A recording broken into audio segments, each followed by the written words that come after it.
தென் மாவட்டங்களை பொறுத்த வரைக்கும் எப்படி இந்த ஜல்லிக்கட்டுங்கிற பாரம்பரியம் அடுத்தடுத்த தலைமுறைகளுக்கு கடத்தப்படுகிறது, அடுத்தடுத்த தலைமுறைகளுக்கு இது எப்படி சொல்லிக் கொடுக்குறோம் அப்படிங்கிறதெல்லாம் பேசலாம். அதுக்கு முன்னாடி இங்க மாடு வளர்க்குறதா சொன்ன பையன் நீதானமா? உங்க வீட்டில் உனக்கு என்ன சொல்லுவாங்க? என்ன சொல்லி உனக்கு வந்து நீ மாடு வளர்க்குறேன் அப்படின்னு சொன்னப்போ உங்க அப்பா அம்மா என்ன சொன்னாங்க? எங்க அப்பா அம்மா ஒன்றும் சொல்லலை. எங்க அப்பா அம்மாவே வளர்க்க தான் சொன்னாங்க. அடுத்து ஒன்றும் சொல்லலை. எதுவும் சொல்லலை. இல்லை, நீ மாடு வளர்க்குறதுக்கு எப்படிலாம் மாடு வளர்க்கணும் அப்படின்னு உனக்கு சொல்லி கொடுத்தாங்களா உங்க அப்பா அம்மா? என்ன சொன்னாங்க? எப்படி என்ன சொல்லி கொடுத்தாங்க? எப்படிலாம் வளர்க்கணும்னு சொல்லி கொடுத்தாங்க? நேரத்துக்கு புல்லு அது போட்டணும், கொஞ்ச நேரம் விளையாட விட்டணும்ட்டாங்க. விளையாட விட்டாதான் அது நல்ல காளையாக வரும்ட்டாங்க. உன் கூட சேர்ந்து யாரெல்லாம் மாடு வளர்ப்பாங்க? இவங்க ஃபுல்லாக வளர்ப்பாங்க. வாங்கம்மா, வாங்க வாங்க வாங்க. யார் உனக்கு மாடு வளர்க்கறதுக்கு ஹெல்ப் பண்ணுவாங்க? நிறைய ஹெல்ப் பண்றது யாரு? நீ வா. பேர் என்ன? இப்படி வாங்க, இப்படி வா, இப்படி வா, இப்படி வாங்க. என் பேர் வந்து கௌதம். ஓகே. நாங்கள் வந்து எங்கள் தாத்தா முப்பாட்ட காலத்துலேருந்து எங்கள் இதில் வந்து மாடு வளர்க்குறாங்க. அதனால் நாங்களும் அந்த பாரம்பரியத்தை பின்பற்றிக்கிட்டே வரோம். எங்களுக்கு வந்து ஜல்லிக்கட்டு நடக்காதது வந்து மிகவும் கொஞ்சம் வருத்தமான செய்தியாக தான் இருக்குது. எனக்கு வந்து அதனால தான் மிகவும் போன பொங்கல் வந்து எங்களுக்கு வந்து கரும்பொங்கலாக இருந்துச்சு. இந்த பொங்கல்னாச்சும் நல்ல பொங்கலாக இருக்குன்னு நினச்சோம். இந்த பொங்கலும் கரும்பொங்கலாக தான் இருக்குன்னு நினைக்கிறேன். எங்களுக்கு நீங்கள் மாடு வளர்க்குறீங்க அப்படின்னு சொல்லும்போது உங்கள் வீட்டில் என்னெல்லாம் சொல்லி கொடுத்தாங்க? மாட்டை எப்படி வளர்க்கணும் அப்படிங்கிறத பற்றி என்ன சொல்லி கொடுத்தாங்க? இங்கே மாட்டுக்கு வந்து நம்ம கூட பிறந்த தம்பி மாதிரி பார்த்துக்கிட்டு டெய்லி வந்து அதுக்கும் நம்ம சாப்பிட பிறகு அதுக்கும் சாப்பாடு கொடுத்து எல்லாமே பார்த்து அதுக்கு வந்து நம்ம தம்பி மாதிரி பார்த்துக்கணும். மாடுகளையும் நம்ம தம்பி மாதிரி பார்த்துக்கணும். அதுதான் எங்களுக்கு வந்து எங்கள் அப்பா அம்மாங்கெல்லாம் சொல்லி கொடுத்துருக்காங்க. சரி சரி. மாடுகள் வளர்ப்பு அப்படிங்கிறத அடுத்தடுத்த தலைமுறைகளுக்கு எப்படி நீங்கள் கடத்துறீங்க? உங்க உங்க உங்க அப்பா, உங்க தாத்தா உங்க அப்பாவுக்கு சொல்லி கொடுத்துருப்பாங்க, உங்க அப்பா உங்களுக்கு சொல்லி கொடுத்துருப்பாங்க. இது எந்த அளவிற்கு முக்கியம்? அதாவது சார், இப்போ இது நடந்தால் சார் அடுத்த தலைமுறைக்கு நாங்கள் சொல்ல முடியும். இப்போ இது இப்போயே முறையிலே கிள்ளி எரிஞ்சிட்டிங்கன்னா அடுத்த சந்ததியில் எப்படி கொண்டு போக முடியும்? இதோட நீ என்ன ஃபோட்டோஸா சிடிஸா இப்படி எடுத்து வச்சு என்னோட பையனுக்கு என்னோட பேரனுக்கு இப்படி தான் காட்ட முடியும் சார். நீங்கள் இதுக்கு முன்னாடி ஒரு கேள்வி கேட்டீங்க, நீங்கள் எதுக்காண்டி தமிழக மக்களோட ஒட்டுமொத்த கோவம் என்ஜிஓ கம்பெனிஸ் மேலே காமிக்கிறேன்னு கேட்டீங்க சார். இப்போ எக்ஸாம்பிள் சொல்கிறேன். இப்போ நான் போன வருடம் ரிவ்யூ பெட்டிஷன் தமிழக அரசால் தாக்கல் செய்யப்பட்டது. இன்ன வரைக்கும் அதோட என்ன ஆச்சுன்னு அதோட நிலைமை தெரியலை. நம்பரே என்ன ஆகலை.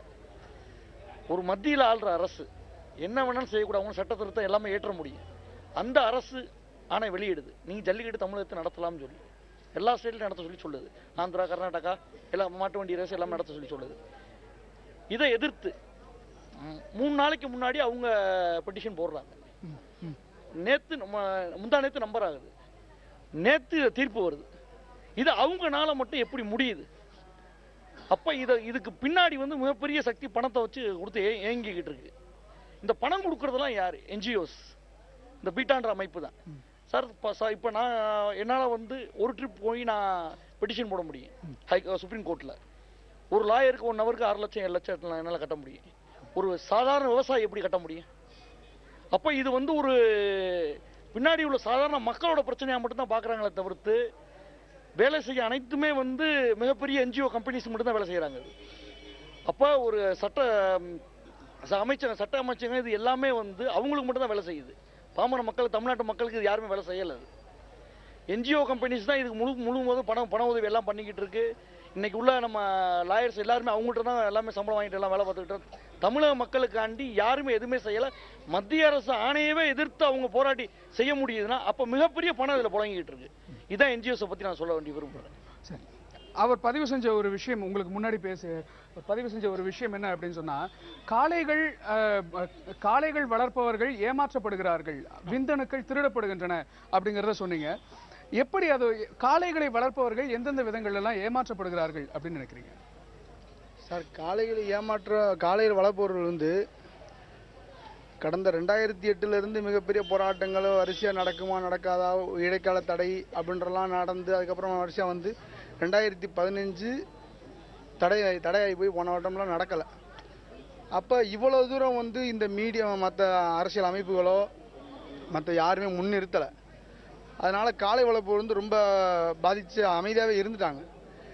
இந்த வருஷம் எல்லாருமே தேர்தல் ஆண்டு, அப்போ இந்த வருஷமாவது இதை வந்து இவங்களோட சப்போர்ட்டிவில் எல்லா அரசியல் அமைப்புகளோட சப்போர்ட்டிவில் இதை பெற்றணும் அப்படின்ற ஒரு நோக்கம் வந்து அவங்களுக்கு வந்து ஆழமாக இருக்குது. இது வந்து போன வருஷம் அவங்க வந்து அமைதியாயிரல. போன வருஷம் யாரும் வந்து அதை முன்மொழிஞ்சு வரல. எந்த அரசியல் அமைப்பும் இவ்வளோ தூரத்துக்கு முன்மொழிஞ்சு வரல. இந்த வருஷம் எல்லா அரசியல் அமைப்புகளும் முன்மொழிஞ்சு வரனால இந்த காளை வளர்ப்போரும் மாடுபிடி வீரர்களும் வந்து இந்த அரசியல் இயக்கங்களை வைத்தாவது நம்ம இந்த இதை பெற்றணும், நிரந்தர தீர்வை பெற்றணும் அப்படின்ற வேகத்தோடு இருக்காங்க. இப்போ அண்ணே சொன்ன மாதிரி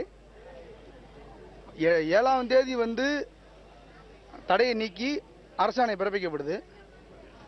அடுத்து 12ஆம் தேதி இடைக்கால தடை வாங்கப்படுது. இப்போ மக்களுக்காக சட்டமா, சட்டத்துக்காண்டி மக்களா? மக்களுக்காக உச்சநீதிமன்றமா, உச்சநீதிமன்றத்துக்கான மக்களான்னு பார்க்கும்போது மக்கள் தான் முதலாளிகள். ஆக தமிழகம் மட்டும் வைத்தாலே 7 கோடி மக்களுடைய பிரதித்துவமாக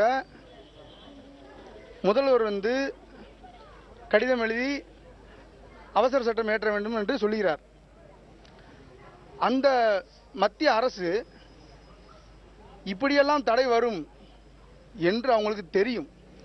தெரிந்தும் கூட ஒரு துறையோட அமைச்சரை மட்டும் வைத்து சரி விலங்குகள் காக்கப்படும் விலங்குகள் பட்டியலிருந்து நாங்கள் நீக்கியிருக்கோம் அப்படின்ற ஒரு கண்துடைப்பான வேலையை கொடுத்தாங்க. அதுக்கடுத்து அதை அப்படியே விட்டுட்டாங்க. இப்போ இது அவசர சட்டம் அவங்க கொண்டு வர முடியாது அப்படின்ற பட்சத்தில் வந்து இந்த மாநில அரசு இன்றைய தினம் 234 சட்டமன்ற உறுப்பினர்களை கொண்ட சட்டமன்றம், தமிழக சட்டமன்றம் ஒரு அவசர சட்டம் நிறைவேற்றி 7 கோடி தமிழர்கள் எங்களை வந்து முற்றுகையிடுகிறார்கள் என்று உச்சநீதிமன்றத்தில் முறையிட்டால் அந்த எத்தகைய உச்சநீதிமன்றமாக இருந்தாலும் அதை தடை செய்ய முடியாது. 7 கோடி தமிழர்களும் ஒட்டுமொத்தமாக தமிழக சட்டமன்றம் உடனடியாக ஒரு நடவடிக்கை எடுக்கலாம். உடனடியாக இதை வந்து ஜல்லிக்கட்டு நடத்துவதற்கான அனுமதியை எங்களுக்கு கொடுக்கணும் அப்படிங்கிறது உங்களுடைய கோரிக்கை அப்படின்னு சொல்றீங்க இல்லையா? இங்க அவனியாபுரத்துல இருக்கக்கூடிய மக்களுடைய மனநிலை எப்படி இருக்கிறது அப்படின்னு சொன்னா, உடனடியாக எங்களுக்கு இந்த ஆண்டே, ஏன்னா போன ஆண்டு எங்களை ஏற்கனவே ஏமாற்றி விட்டார்கள் போன ஆண்டு. ஆனால் உச்சநீதிமன்றத்தின் உத்தரவுக்கு கட்டுப்பட்டு நாங்கள் அடுத்த ஆண்டு எங்களுக்கு நியாயம் கிடைக்கும் என்கிற ஒரு எண்ணத்தோடு நாங்கள் அமைதியாக இருந்தோம். இந்த ஆண்டு தொடர்ந்து 2வது ஆண்டாக நாங்கள் வஞ்சிக்கப்படுகிறோம், ஏமாற்றப்பட்டிருக்கிறோம். இந்த ஆண்டு நாங்கள் இதனை சாதாரணமாக விடப்போவதில்லை. என்றாலும் கூட மாநில அரசின் மீது நம்பிக்கை வைத்திருக்கிறோம். மாநில அரசு உடனடியாக எங்களுக்கு ஒரு அவசர சட்டத்தை கொண்டு வந்து நாளை காலை இந்த அவனியாபுரத்தில் ஜல்லிக்கட்டு நடத்துவதற்கான ஒரு அனுமதி எங்களுக்கு பெற்றுக் கொடுக்க வேண்டும் என்கிற ஒரு கோரிக்கையை இந்த அவனியாபுரம் மக்கள் முன்வைத்திருக்கிறார்கள். என்ன நடக்கும்? அனுமதி கிடைக்குமா? இவர்களுடைய நம்பிக்கை நிலைக்குமா என்பதை நாம பொறுத்திருந்து பார்க்கலாம். புதிய தலைமுறையில அதுவரையில ஜல்லிக்கட்டு குறித்த அனைத்து செய்திகளையும் உடனுக்குடன் உங்களுக்கு பதிவு செய்வதற்கு நாங்கள் கடமைப்பட்டிருக்கிறோம்.